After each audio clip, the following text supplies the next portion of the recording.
High, কেমন আছো সবাই? Welcome back to my another mini blog. তো এই দিন এত সাজুগুজু করে গিয়েছিলাম বড় মাসির বাড়ি। এই দিন বড় মাসির বাড়ি ছিল মন্দির প্রতিষ্ঠা আর রাতে ছিল কালী পুজো। যেহেতু রাতে টাইম হবে না তাই আমরা চলে গিয়েছিলাম সকালেই। সকালে আমরা রেডি হয়ে বেরিয়ে পড়েছি, তারপরে একটা টোটো করে নিয়েছিলাম আর তারপরেই চলে গেলাম বড় মাসির বাড়ি। আর এই মাসি হচ্ছে আমার মায়ের সাথে যে যমজ, পুরো হুবহু একই রকম দেখতে। তো যাই হোক, তারপরে মিষ্টি জল খাওয়ার পর আমরা এখানে চলে আসলাম আলুর দম মুড়ি খেতে।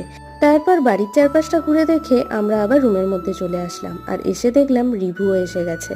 আর এই হচ্ছে মন্দিরটা, যেটা আজকে পুজো হচ্ছে আর রাতে হবে কালী পুজো। তো এখানে বেশ কিছুক্ষণ আমরা টাইম কাটিয়ে তারপরে আমরা চলে গেলাম দুপুরের লাঞ্চ করতে। যেহেতু বাড়ি ফিরতে হবে তাই একটু তাড়াই রয়েছে।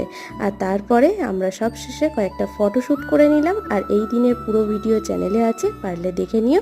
তো চলো, টাটা।